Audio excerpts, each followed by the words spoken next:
Hansi, good afternoon, 8th class. Also you all are good. Okay, in last classes we have started new chapter sound and we study about the production of sound, propagation of sound, and today we are turn on the characteristics of sound wave. In last class we discussed about what is crest, what is trough, what is wavelength, what is crest, the compression region. The compression region, when we draw on the upper portion of the wave, we term it as a crest, and the rarefaction region, when we draw it on the lower portion of the wave or curve, we call it trough. Now let's say what is the wavelength? The difference between two adjacent troughs or crest, we call that wavelength. You know, wavelength is represented by lambda. Lambda is a Greek word, or SI units of the wavelength is meter.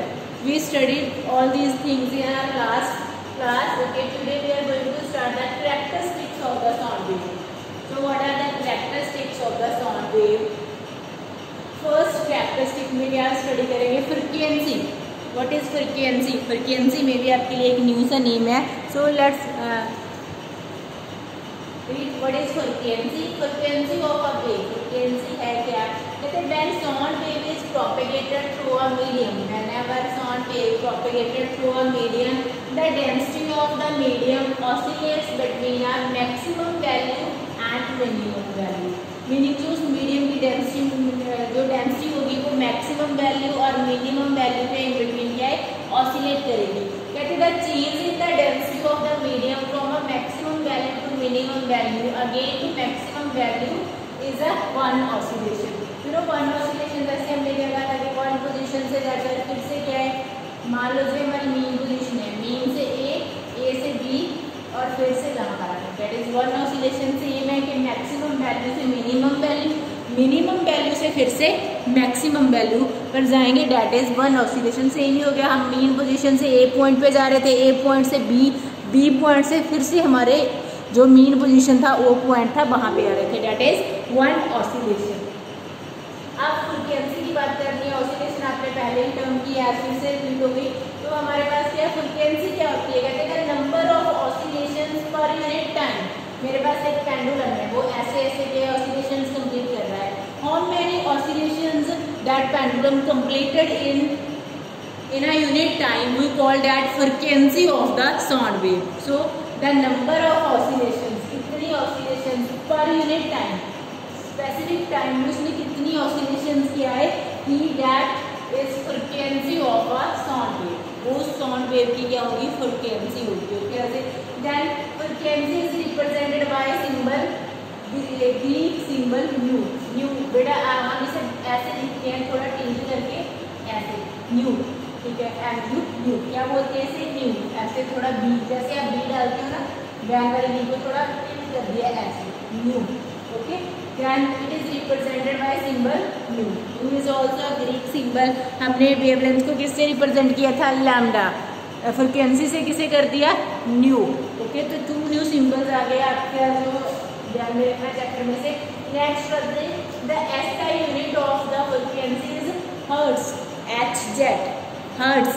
आप लोगों ने सुना ही होगा the hearing capacity of the humans 20 to 20,000 hertz. We write hertz ना HZ meaning hertz. That are SI unit of the frequency. तो clear क्या करना है?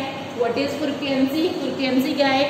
The number of oscillations per unit time is called frequency of the sound wave. Second क्या है? It is represented by, हमने मान लो I have to write frequency is equal to 10 hertz. तो मैं फ्रीक्वेंसी नहीं लिखूंगी full form, I just write the symbol. This meaning frequency is equal to 10 hertz. और 10 हर्ट्ज क्या है? SI units of the frequency. Clear है? जैसे इन numericals we use this symbol nu. Okay, so first characteristic is the frequency. You understand the definition of frequency, units of the frequency and how we represent the frequency. Next second character हमारे पास क्या होता है? Time period. Time period of a sound wave. Okay, time period meaning जैसे clear है? Time period means time taken. Okay, sorry, the time taken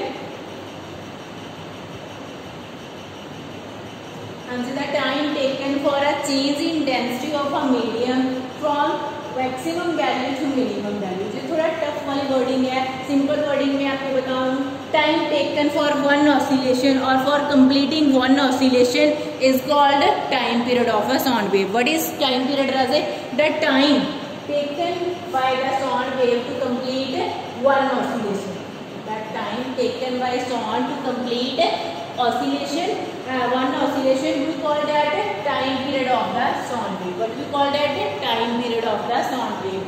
Now say the SI unit of the time, we all know that seconds. In motion chapter we study about the SI unit of time, that is seconds. It is represented by capital T. Time period we represented with capital T. Now say suppose in any numerical we are given with frequency, then we can calculate the time period. You know what is the formula of the calculation of the time period? Time period is equal to 1 by nu. 1 by nu. Time period is equal to 1 by nu. Meaning time period is equal to 1 by frequency. Nu meaning क्या है रज़े? Frequency. ये हमारे पास क्या है? Frequency. What I said? ये बताया था ना मैंने, हम जहाँ पे भी frequency लिखना होगा हम nu लिखेंगे. Meaning frequency नहीं लिखेंगे. Nu meaning frequency. अगर अब मैं इसे थोड़ा ऑपोजिट कर दूं, न्यू को इस साइड ले आऊं, तो क्या हो जाएगा T by nu equal to 1 और न्यू रख ले इधर, तो टी उस साइड से आ जाएगा, that is 1. So frequency is equal to 1 by time period. तो दोनों एक दूसरे के क्या है? इनवर्सली प्रोपोर्शनल है. Time period is equal to 1 by nu and nu is equal to 1 by time period, meaning time period is equal to 1 by frequency. If we have to calculate in the numerical, frequency is equal to 1 by time period. Suppose मेरे को किसी ने दे दिया कि sound wave आवा 20 और मान लीजिए 10 frequency, ठीक है, then calculate its time period. What I did, 10 जो हमारी frequency थी that is 10 मीटर. उसके बाद हमने क्या है frequency को जैसे कि हमने मीटर में मेजर किया था, किसकी यूनिट मीटर थी, जो 1 बाय क्या आ जाएगा 20 मीटर, और इसका टाइम पीरियड क्या है हम जहाँ से ऐसे कैलकुलेट कर सकते हैं. Same in case of the calculation of time period, we can in case of the calculation of frequency we can divide 1 by time period. Okay, so these are the simple formulas that we can use in any numerical. So second characteristic is the time period. Time period meaning time taken to complete one oscillation. Complete one oscillation, we call that time period of a sound wave. Okay, Razi. Then next, that is third characteristic, amplitude of a sound wave. Now Razi, what is amplitude? Amplitude of a sound wave is the height of the crest or tuft. It is represented by the letter A. I have a wavelength. The height. This is the height of this crest. This crest की जो height है, and this is the height of this tuft. So what is amplitude? Amplitude is the height of any crest or tuft of that wavelength. What is amplitude? Raze? Height of any crest or tuft of that wavelength, and amplitude we represent it with the capital A. We represented the amplitude with the capital A. Which letter? Capital A. So the SI unit is the same as that of the density or pressure. जो इसकी SI units हैं, हम क्या density और pressure के क्या same लिख सकते हैं. सेकेंड क्या है रजे? अब हमारे पास थर्ड फैक्टर जो एम्पलीट्यूड था वो क्लियर है. जो डिस्टेंस हमने किया है, जो किसी क्रस्ट और ट्रफ का डिस्टेंस था, उसे हमने एक नेम दे दिया, that is the amplitude of the sound wave. Okay, three factors we have done. First is frequency, the second one is time period, and the third one is amplitude. Now as a fourth characteristic is a pitch. What is the fourth characteristic? Pitch of the sound. Pitch and loudness of the sound. Firstly, as a what is pitch? What do you understand by pitch?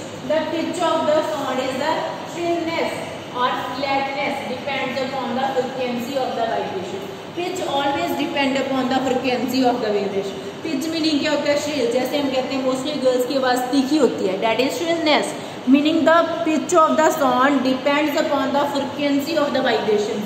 कितनी oscillations हो रही है पर minute, जो frequency है वो क्या है हम कह सकते हैं साउंड वेव की, that decides the pitch of the sound. क्या है वो श्रिल है और आइदर वो फ्लैट है. तो पिच का वर्ड का मीनिंग क्लियर हो गया। What is pitch? कहते हैं if the frequency is high, I said it depends upon the frequency. Suppose if the frequency is high the sound has high pitch. If the frequency is high, the sound has high pitch.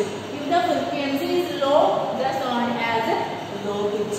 अगर frequency low है तो हमारे पास sound क्या है? low pitch होगी। जैसे इधर देखिए आप ध्यान से, this wavelength covers too much. This wavelength covers too much oscillations, meaning high frequency. जितनी ज़्यादा oscillations होगी उतनी frequency होगी, and high sound, और you can say high pitch. Short जो वेवलेंथ लॉन्ग है लेकिन वेव्स कम है इसमें, मीनिंग क्या है? लो फ्रीक्वेंसी ना। जैसे एक सीधी सी बात है, जो वेव्स होंगी that depends upon the oscillation ना, जितनी ऑसिलेशंस होगी उतनी उस वेवलेंथ में वेव्स होंगी। तो if any wave has less waves, few waves, then meaning it has low frequency. If low frequency meaning low pitch, low sound, clear? If the frequency is high meaning too many waves in a wavelength, that meaning high frequency na, high frequency meaning high pitch. Here pitch depends upon the frequency of the wavelength. The shrillness, कोई कितना तीखा बोल रहा है किस चीज़ पे depend कर रहा है? उस साउंड वेव की फ्रीक्वेंसी पे डिपेंड कर रहा है। ओके रहे नेक्स्ट जो इसके साथ ही एक हमें टर्म दी हुई है लाउडनेस। What is loudness?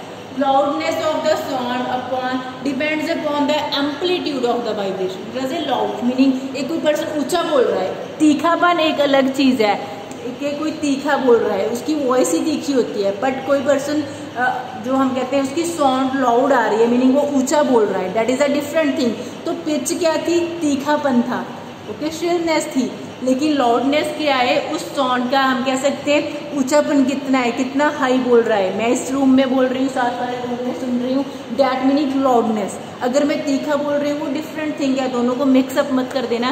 तो लाउडनेस क्या है? साउंड की depends upon amplitude of the sound और amplitude of vibration. You know what is amplitude? Height of the crest और height of the trough, that is the जो height हमने देखी थी कि आइडर तो वो हाइट क्या है, ट्रफ की है, आइडर वो हाइट किसकी है हमारे पास?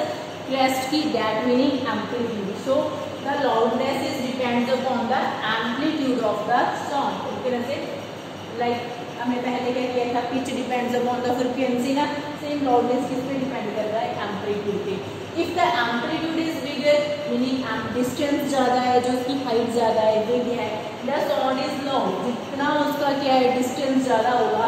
मान लो जो क्रेस्ट है इसका डिस्टेंस ज़्यादा है तो साउंड कितनी होगी? लाउड होगी। If the amplitude is smaller, तो जो इसकी हाइट है वो स्मॉल है as comparison to first second की है स्मॉलर है, तो उसकी वॉइस क्या होगी? सॉफ्ट होगी, लाउड नहीं होगी, सॉफ्ट होगी। मीनिंग बहुत ही स्लो नहीं कह सकती, जो हम कहते हैं टोन होती है हमारी, बहुत कोई पर्सन बहुत ही सॉफ्ट सा बोलता होता है और कोई बहुत ही लाउड बोलता होता है। तो दोनों चीज़ों में यही डिफरेंस है कि जहाँ पर एम्पलीट्यूड क्या होगा हमारे पास, जितना क्या एम्पलीट्यूड हाई होगा, बिग होगा, उतनी ही साउंड क्या होगी? लाउड होगी। और जितना हमारे पास क्या है? एम्पलीट्यूड क्या होगा? हम कह सकते हैं कम होगा, स्मॉलर होगा, उतनी ही साउंड क्या होगी? सॉफ्ट होगी। Okay Raje, so this is the fourth characteristic of the sound wave, that is pitch and loudness. The fifth characteristic is the speed of the sound. Speed of the sound. Now as speed meaning speed क्या होती है? Speed may be different in different medium. We in first class we studied about this sound always travels in a medium. It can't travel in vacuum. So sound always need a medium for the propagation. Then speed of the sound mostly depends upon the medium. On which medium sound wave is traveling, or you can say propagating. Either it is in solids, either it is in liquids, either it is in gases. तो हमारे पास क्या है? जो सबसे ज़्यादा speed होगी that is in solids, और solids से कम किसमें होगी? liquids, और सबसे ज़्यादा कम किसमें होगी? gases में। More speed in solids. Okay, the speed of the sound also depends upon the temperature of the medium. No, it depends upon जिस medium में से travel कर रही है, मान लो air में travel कर रही है, किसी liquid medium में travel कर रही है, then it depends upon the temperature of that medium. Okay, if the temperature is the medium, temperature of the medium is more, the speed of the sound is more. जितना उस medium का temperature ज़्यादा होगा, speed उतनी ही क्या होगी? more होती जाएगी। तरह से हम कहते हैं relationship between speed, frequency and wavelength. What is the relationship between speed, frequency and wavelength? जो हमारे पास क्या है, speed, we always denote speed with v. So v is equal to that is lambda, और हमारे पास साथ में क्या है, इनटू मीनिंग मल्टीप्लाई, जो आप मैथ्स में करते हो. साथ में क्या है, frequency. Okay, lambda into frequency. जो स्पीड है वो देख लो, ध्यान में रखना, आपने स्पीड को सिंपल जो v होती है ना, बैंड वाली v, उससे रिप्रेजेंट करना है. और जो आपकी फ्रीक्वेंसी है ना, जैसे फ्रीक्वेंसी को आपने टिल्ट करके भी डालना है, दैट इज न्यू. ओके, और ये हमारे पास क्या हो गया, lambda. This is the relationship between the speed, frequency and wavelength. Okay, Raze, these are the 5 characteristics of the sound wave. First we study about the frequency, the second we study about the wavelength, and the third we study about the time period. The fourth we study about the pitch and you can say loudness of the sound, and the next we study about the speed of the sound, and next is the I think over. So we study about these 5 characteristics of the sound. Hope so you all understand it. If you face any problem, you can send me the message. Thank you.